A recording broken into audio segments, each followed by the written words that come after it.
What is the experience of working with you, being around you?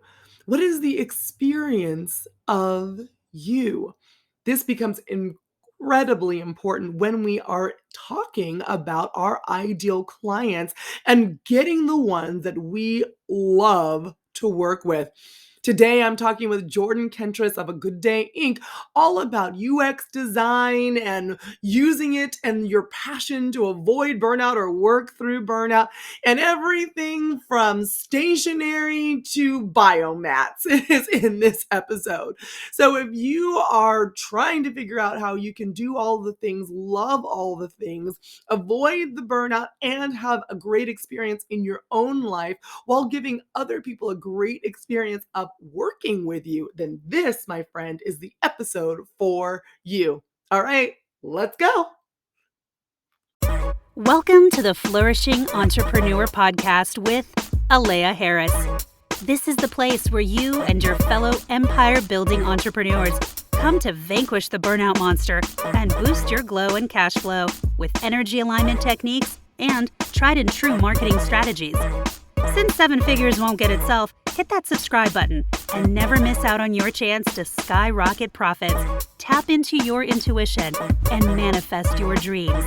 And now, your host, Powerhouse Story Brand Certified Guide, award-winning marketer, bioenergetic business coach, and Japanese whiskey lover, Alea Harris.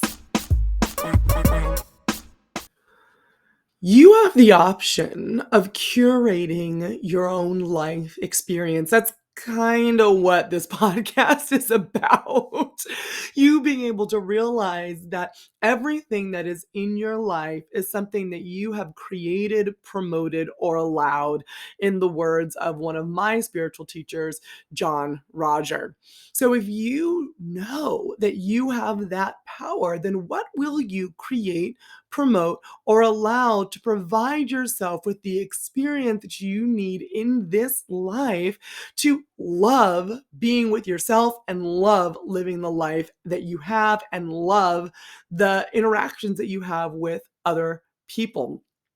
One of the recalibration strategies that you can use to focus in on the experience, to take yourself out of the everyday, day to day grind of your own life, is to write, what are the things that I have created, promoted, or allowed that have caused the experience that I'm having right now? This is great for good experiences or bad experiences. You can use this tool to avoid creating more negativity in your life, or more importantly, to put your focus on the things that you've done really well that have caused that to be positive. One of the most positive things in my life is my husband, Brandon. I love me some Dr. Harris. And one of the things that I created inside of my life to make sure that he could be in my life, which, hindsight is 2020, is I did a lot of inner work. I also promoted an air around me of not only being social, but surrounding myself with uplifting individuals. And what I allowed was the love that he had for me to touch my heart. And I allowed him to love me, and he allows me to love him. So there are things that I have, whether intentionally or unintentionally, created, promoted, or allowed to allow myself to be married to such a wonderful human being. Apply that to yourself in, again, a negative or a positive situation. What have you created, promoted, or allowed to make that true? Also, a great mantra for you, especially if you are not really finding a lot of positive things that you are able to say, I created and promoted and allowed this because I'm loving my life right now, is to tap into a different perspective. Because I'm a firm believer that no matter what is happening right now, there's always a different perspective and a silver lining that allows you to grow, develop, and move forward. Jordan, later on in this episode, talks a lot about growth and change, even through periods of adversity, but it's all about perspective, because change is neutral. It is your opinion of change that determines whether it is positive or negative. So if you are experiencing a life right now that you're like, I've created and promoted and allowed a bunch of crap that I don't like, take a different perspective. The mantra that you can use to do that or begin getting into that headspace is, I enjoy the experience of me. I enjoy the experience of me. Say it with me. I enjoy the experience of me. I enjoy the experience of me. Once you say that over and over and over again, in the beginning, you might not really believe it, but as you repeat it, you might find things that you really do enjoy the experience of you. And then when you find that little nugget, you can say, wait a minute, what did I create, promote, or allow for this experience of me to come to pass that I really am enjoying? So the mantra will allow you to get a different perspective, which will allow you to continue to create, promote, and allow things in your life that help you focus on positivity and a positive direction so you can enjoy the experience of you. It's a little bit of a circle. It's a little bit of a circular thing happening, right? Well, without further ado, we are going to dive in now to talking to Jordan Kentris, not only about the experiences in his own life, but the experiences that he helps create for other people as a UX, web development designer, a customer experience creator, a guest experience creator, and a stationer. He has been recognized by BizBash as one of the most innovative people in 2020 and was a finalist for NACE One Awards Innovator of the Year. It's pretty cool how he is able to not only not compartmentalize all of his talents, but to use his talents to uplift the lives of other people. Okay, let's dive in now and talk with Jordan. Hey, Jordan, thanks so much for joining us here on the Flourishing Entrepreneur podcast. How are you doing today? I am fabulous, Leah. How are you? I am doing fabulous, mostly because I get to sit and talk to you right now because you are fascinating and what you do is fascinating. Why don't you tell the people what exactly that is and the problems that you solve out there in the big bad world?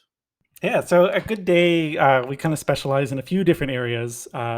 Within the event space, we do quite a lot in the stationery world and kind of enhancing the guest experience. So we do gifting, event websites, uh, invitations, day of, signage, all that fun branding stuff. And then my other hat I get to wear is user experience design. So kind of brand consulting, like user experience, which is kind of websites, how a person navigates a digital property, but also how they interact with the business and where are their kind of touch points and pain points and needs that they have that a business can address. That is really cool.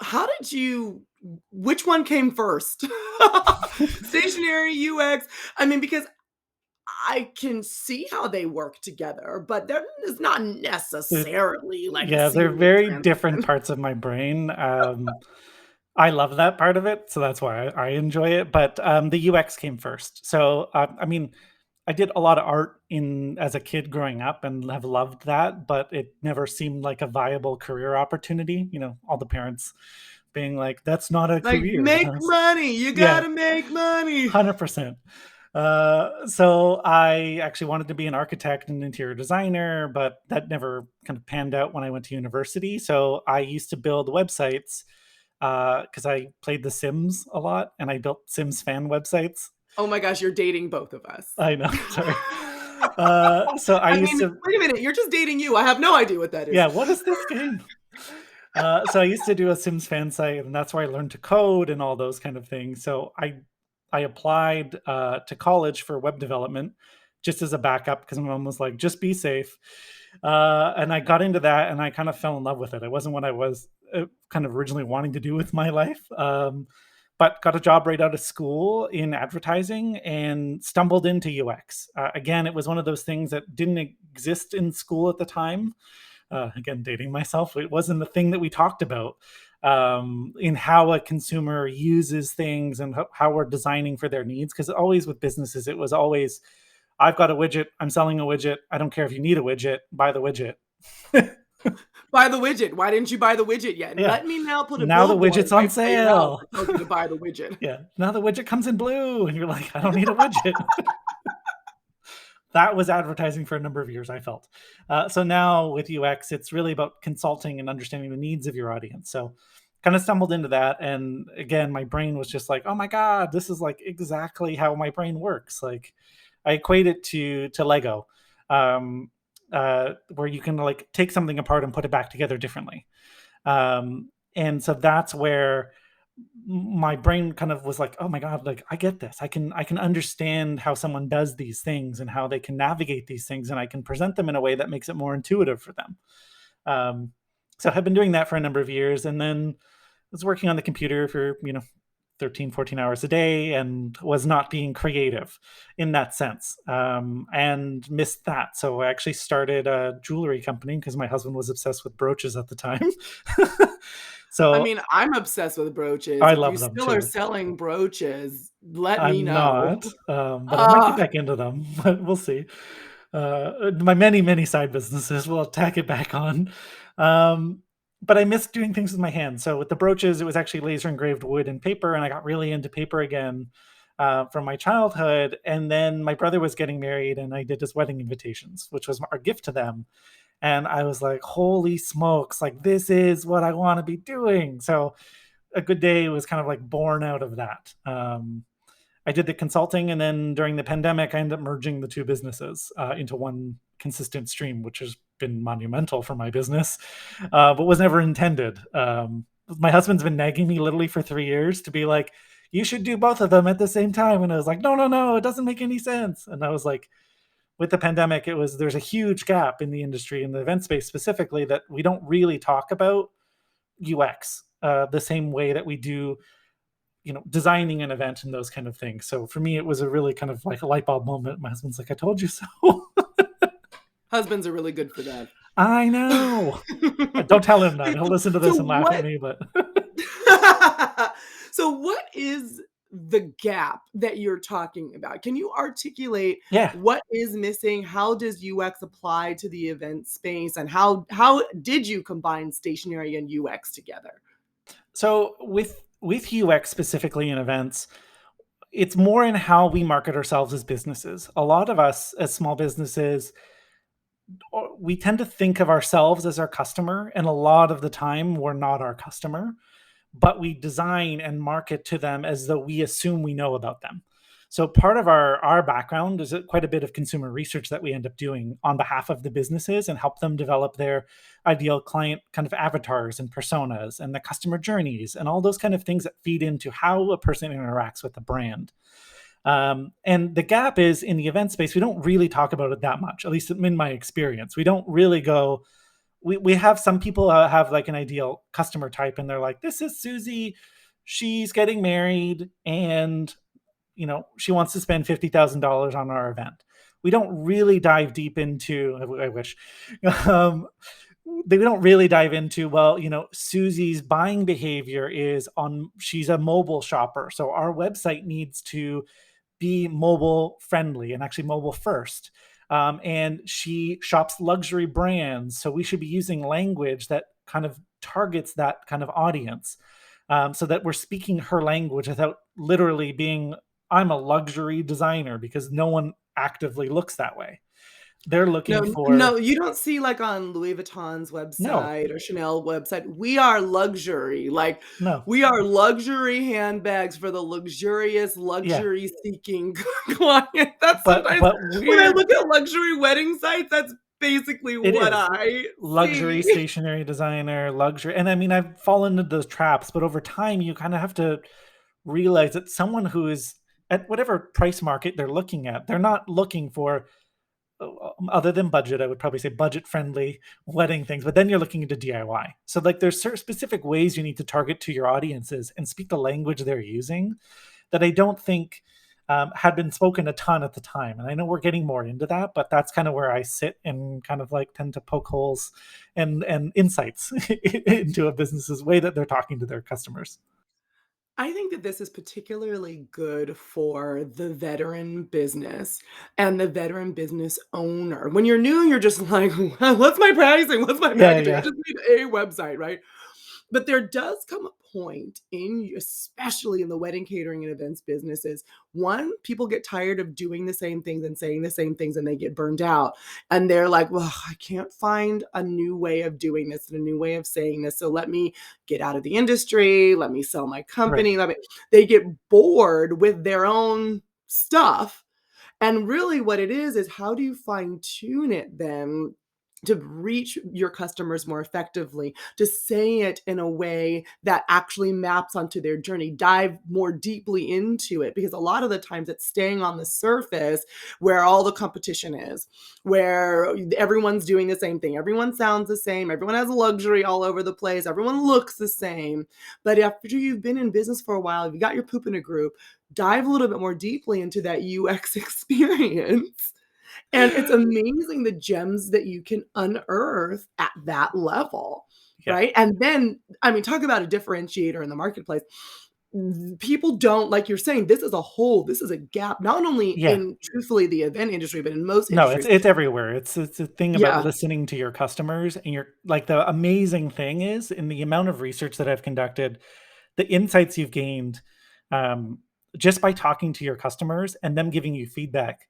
You're just like, I didn't realize that about myself. Oh, I didn't know that was an opportunity and a service that I could offer.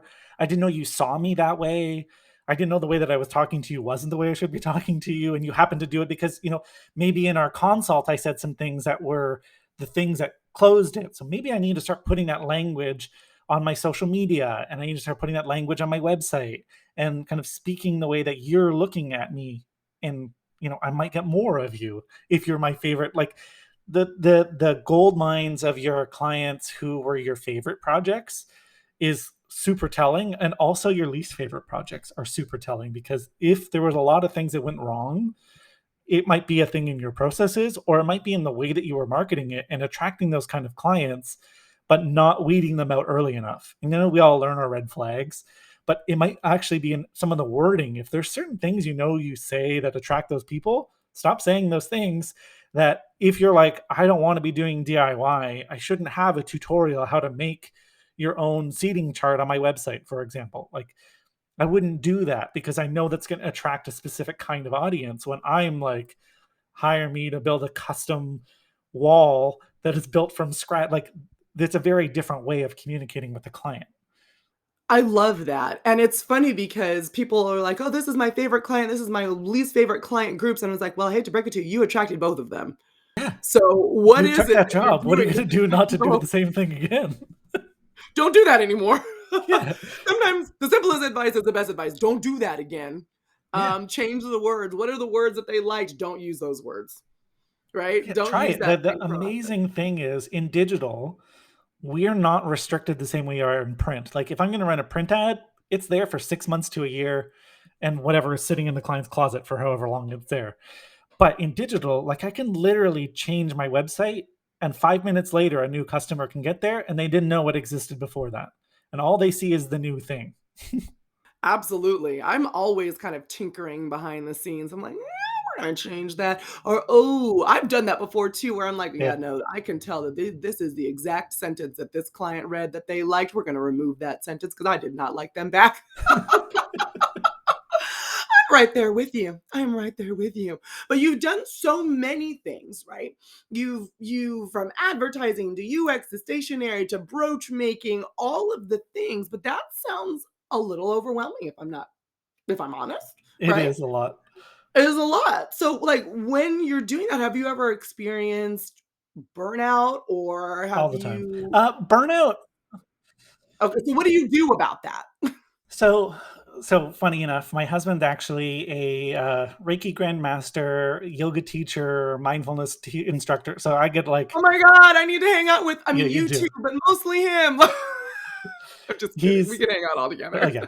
I've learned a lot through osmosis through all of his practices. So, um, something that we've implemented actually through the pandemic, it was really great, was I have to take a day off on the weekend.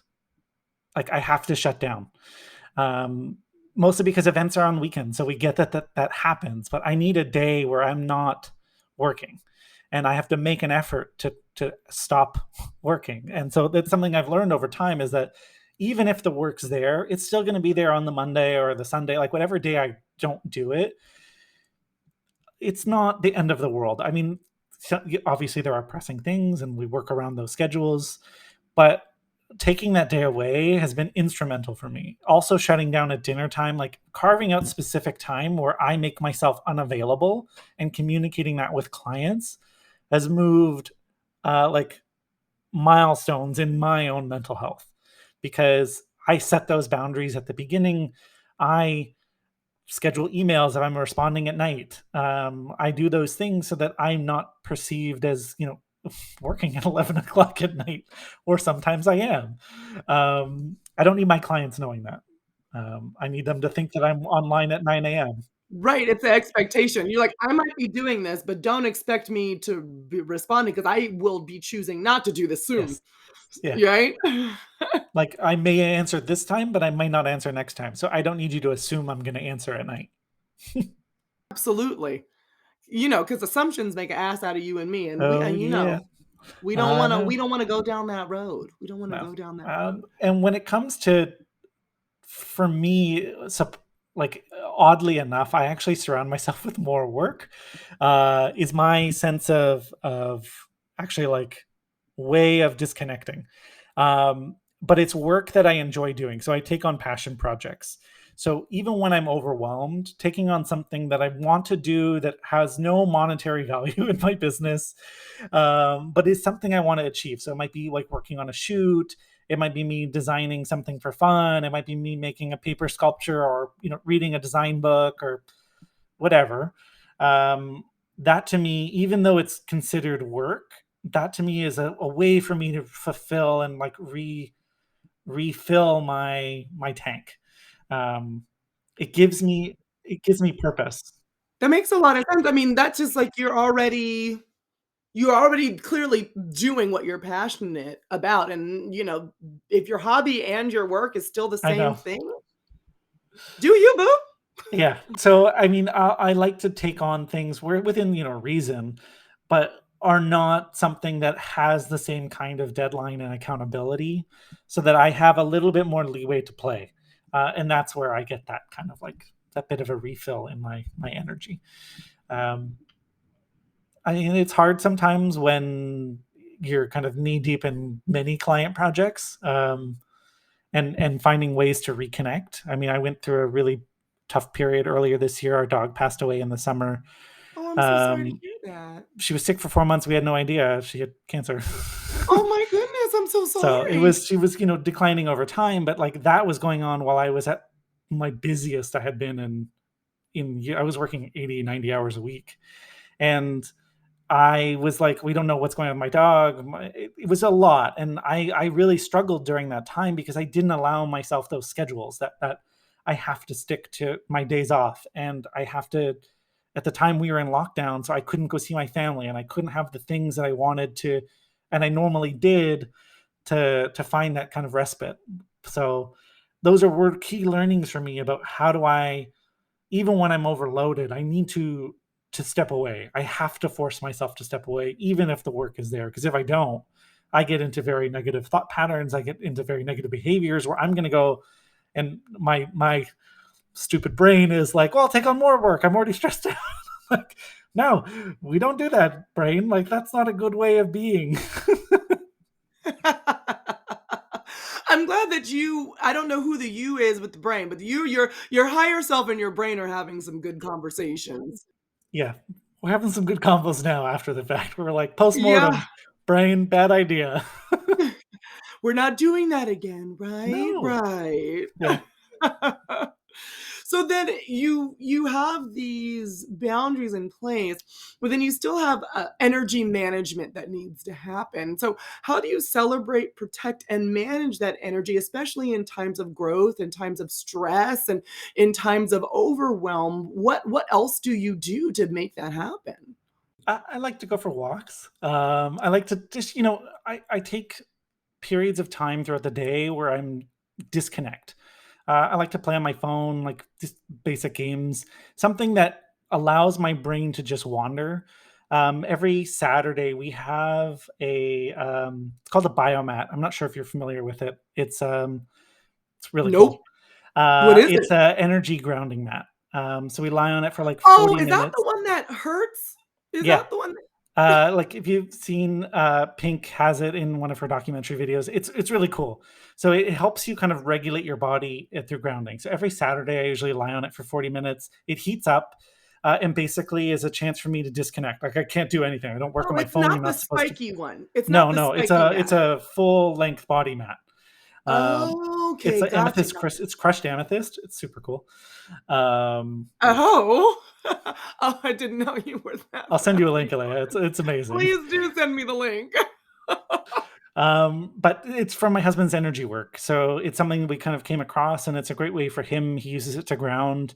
And I've gotten into it because it's a way that, again, forces me to, I can't be on technology when I'm on it. So I can't do anything when I'm there. I put a couple mantras on and I listen to that. I'm really big into attracting things. I kind of do a lot of manifestation. Um, you know, actively and kind of passively. So with those things, it's just a chance for me to put out in the universe that I'm surrounding myself with that energy while I'm in that healing space. So I like to think of it as I'm being productive without being productive. Well, rest, energy, healing, laying on a biomat, which I've already added to my cart, all of those things, it's amazing how quickly you can Google something. Oh, All of those things are productivity tools. It's not yeah, just you sitting at the computer, because if it were, there wouldn't be such a thing as burnout, because you no. would have an infinite supply of willpower and energy and creativity.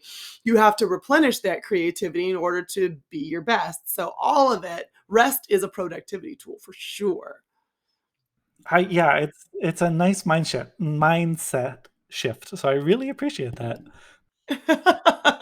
So although, rest is a productivity tool, it's not like you're like, I'm gonna give you this secret sauce. We're gonna rest. Whoops. We're gonna rest for 20 minutes. We're going to work for 3 hours, and you're gonna be a millionaire. And that is not how it works. I wish No, there was some kind of I recipe wish. like that. Like, that would be amazing.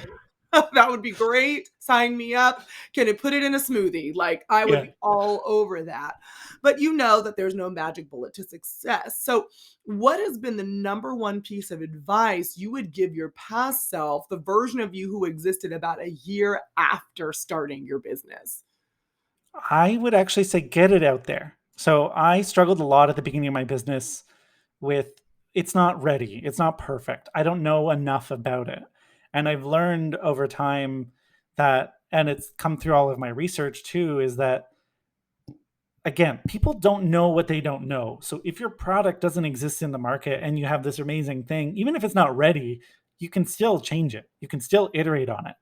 And our businesses are always evolving. So for me, it would be, get out of your head, put something out there. Like I can only imagine if I started my UX stuff at the beginning of my business, where I would be now in hindsight, because I've been doing this all along and my business has evolved in its own way. But I can't even imagine what my business would be like if I had 7 years of this background in building other businesses. Yeah, that makes total sense. I'm a big proponent of the phrase done is better than Oh perfect. yeah. And it's funny because even when you think it's perfect, it just as soon as you launch it out into the world and you get feedback and you get customers buying or not buying, you're going to tweak regardless. So Yeah. just get it out into the world. It's not ever going to be this set thing that never changes. Even Post-it notes now come in different colors and they have double-sided stickies and Oh, all like yeah, I even the love them so much. even the simplest product or service that you're like, how could you possibly change this? Yeah. There is a level of stability. Yeah, but there's always constant growth and change. And that's what entrepreneurship is all about. I think that's really great advice, especially for We've hit on the old heads here, the veterans in business. Y'all need to figure out your UX. And now we're hitting on the newbies, or even they're not even newbies yet. They're trying to be the newbies. They haven't even gotten the thing out of their brain yet. Just get it out and do it. Yeah, put something out there. Like, don't. I know it honestly, it's really scary to feel like you're putting yourself out there and exposing a sense of vulnerability.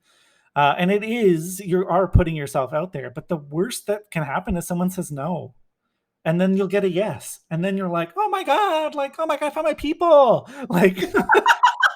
Like, and then you're like, well, I don't know that person who just said no, like, whatever, bye. Like, you're not my Something's person. wrong with them, clearly. The thing is the I used to be really, really shy, like painfully shy. But through my years in advertising and freelancing and in for other agencies, you have to learn to get a really thick skin. And it's not as though like nothing pains me, I'm impervious to everything. But it's more like that's just their opinion, and I'm okay with that. I'm willing to accept it, or I'm willing to like take what I need out of it. It's not, Jordan, you're a failure at life. It's, Jordan, that idea didn't work. Okay, so what can I do to make that idea better? In your eyes, if you're my creative director and you're my client, and if that didn't work, okay, so what needed to change? Was it the wrong image? Was it the wrong headline? Was it the wrong quality?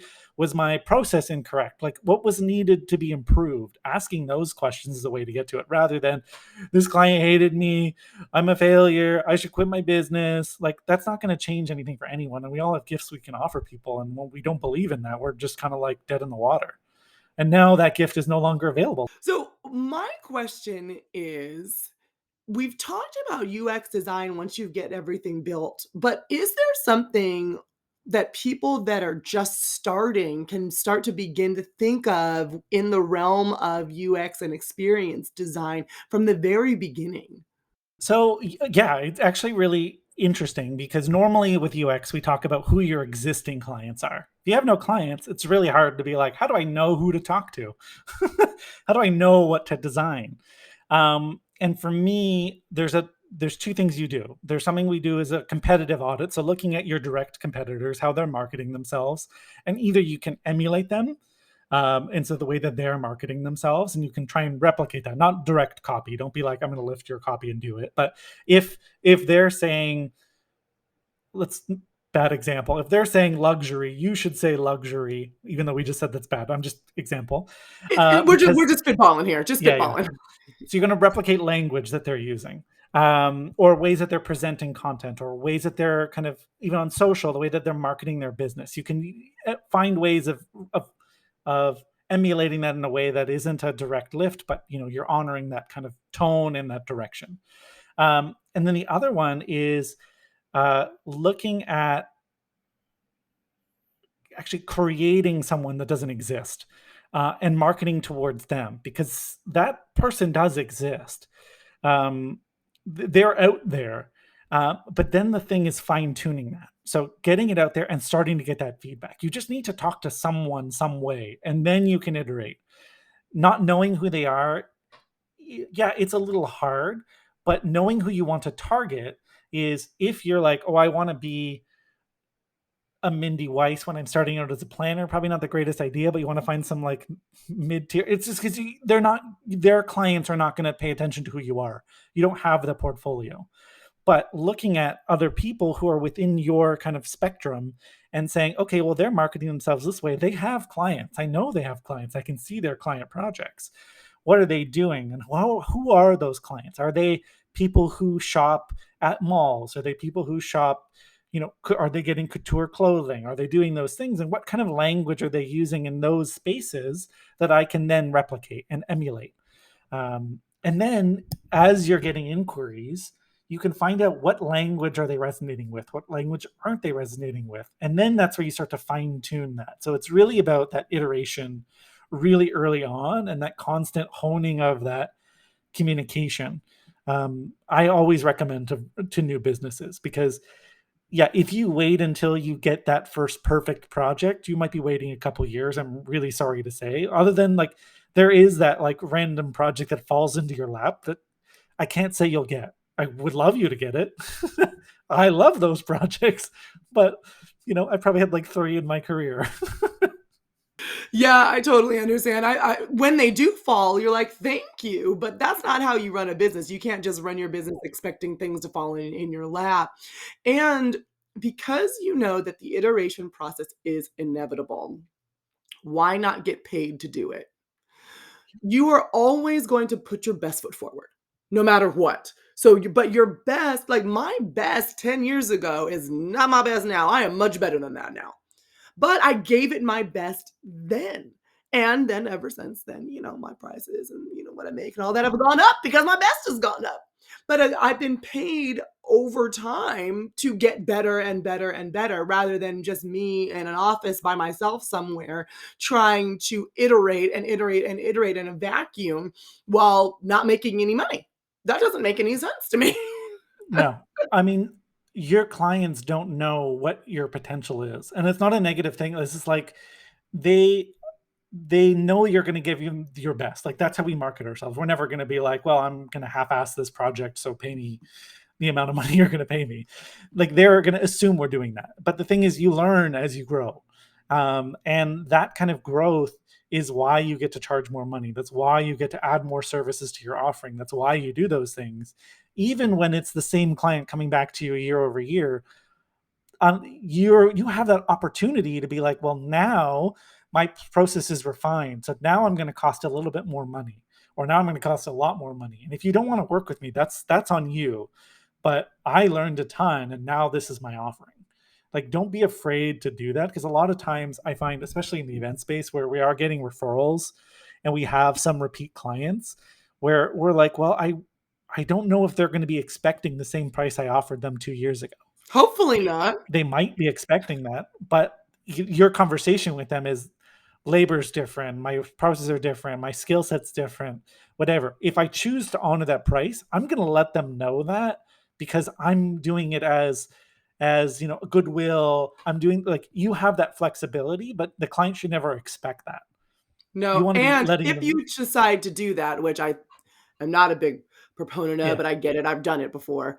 On the invoice, I put Oh the yeah. full price and then Cross it out. show the discount so that they understand what they're getting and that it is at a discount. It is not a normal rate, and it's not the rate that if they refer their friend, that their friends and family would get. This is, the price has gone up. Yeah. So, at this point in time, we are in the interview section about the journal prompt question. It's my favorite part of the interview, if I'm don't not gonna lie to you, because it allows people to take all of that juicy information that you've already given them, synthesize it, and apply it to their own lives. So if you're listening to this journal prompt question is designed for you to go in your personal journal time and write down the answers. And Jordan has lovingly volunteered to answer it first to give you some inspiration. So, Jordan, are you ready for the journal prompt question? Oh, I'm ready. Awesome. How can I curate a more positive life experience for myself? Very apropos for the whole UX design conversation. For me, as I kind of thought through this kind of question, I like to surround myself by, like, greatness. I like to surround myself by people who challenge me to do more. And for me, seeking that opportunity is always about leveling myself up. Um, I I do not sit idle, obviously. But like everything I take on is always a chance to learn and grow. So for me, I'm not a kind of person who likes to sit within an energy at all. I'm constantly evolving. So for me, it's always about finding that next step. So it's about, when I'm looking to curate, I'm always learning and looking for the next thing, because I want to take that to my clients. And I want my clients to be like, holy cow, I didn't even know that was a thing. And I'm like, oh yeah, no problem. Like I don't know how to I'm an do this, but I'll innovator. It's figure what it I out. do. Yeah. It's just who I am. No I'm not trying biggie. to, like, I'm not trying to, but like for me, it's the sense of excitement and growth, because I'm like, I haven't done this before, which means I'm going to learn. And when I learn, I get that sense of fulfillment and enjoyment. And sense of accomplishment versus where I don't know two jobs are ever the same for me ever. Because again, I change, my business changes, the clients need change, the consumers need changes. That's the amazing thing with when you apply a UX lens to a lot of our work is even if you talk to 10 wedding planners today, their businesses, even if they have the same sales, let's pretend, their clients are completely different. Their needs are different. Their design aesthetics are different. But on paper, their title is wedding planner. But that's where the gold mine is how do you talk to your people? How do you find those things and how do you have those processes? So that's where that joy and that sense of growth comes from me. I love that. That's incredibly insightful. I mean, and when we do copywriting and strategy, we talk about the same things because before we branched out, we just worked in the wedding catering and events industry as Flourish Marketing. And it was as soon as I got my first wedding, first wedding planner, I was like, "Oh, this is great." Then I got my second one, I was like, "Crap. You Yeah. need to sound completely different from this." And then you get your third, your fourth, your fifth, your 10th. And it is about diving in to the essence of the person and the business and their goals and their clients. And there is a lot more depth to people's life experience Oh that yeah. they bring to their business and they really give themselves credit for. So I'm so glad you talked about evolving and moving and shaking. Thank you. So, we are unfortunately at the end of our interview time together, Jordan. Talk to me about where people can find you and your UX goodness. So you can visit our website at agooddayinc.com. You can shoot me an email at jordan@agooddayinc, and find us on Instagram at agooddayinc. Well, I love the consistency. A good Yes. day, Inc. It's fabulous. Thank you so much for joining us today, Jordan. It has been a pleasure. Thank you so much for having me, Alea. This episode is brought to you by Strategy by Flourish Marketing. Most entrepreneurs are too close to their business to clearly communicate how they add value and stand out from the competition. Sometimes they even struggle to say what they do and offer. If you're confused, then your potential clients are confused, and confusion is a profit killer. That's why Flourish Marketing uses StoryBrand as the foundation for our products and services. The StoryBrand framework helps companies understand what their customers are looking for and how to position themselves to get those customers to pay attention. If you'd like help creating clear brand messaging for your marketing collateral, head to www.flourishmarketing.co/strategy and schedule a call today. You have only confusion to lose and money to gain. Visit www.flourishmarketing.co/strategy to get started.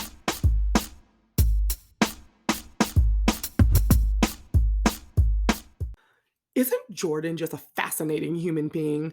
I am super impressed by the way he's been able to combine his passions, to use it to uplevel himself and his business, and to be true to who he is and the authentic version of himself all the time. It's pretty darn amazing. I also really love his dedication to growth and change. How are you dedicated to your own growth and change? Do you view growth as a positive thing or a negative thing? Is it something that you're forced to do because of circumstance, or do you choose to do it and enjoy the ride? Something to ask yourself. Well, if you choose to do it and enjoy the ride, by the way, that's probably the better way to go. Just in case that subtext was not something that you could infer. Well, I hope that you've enjoyed this episode. Make sure if you're looking for more recalibration strategies, you go to flourishmarketing.co/recalibrate to download your free recalibration guide. And also, Jordan talked a lot about words and copywriting and the words on your website, and all of that starts out with a messaging strategy. So you can go to flourishmarketing.co/strategy to learn about how we can help you get those words that you can help turn into a beautiful and engaging user experience.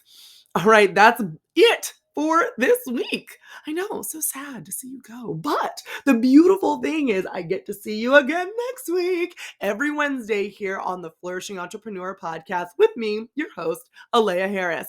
Bye for now and have a wonderful, blessed, and highly favored day full of lots of love, light, and abundance. See you soon. Thank you for listening to this episode of the Flourishing Entrepreneur Podcast with Alea Harris.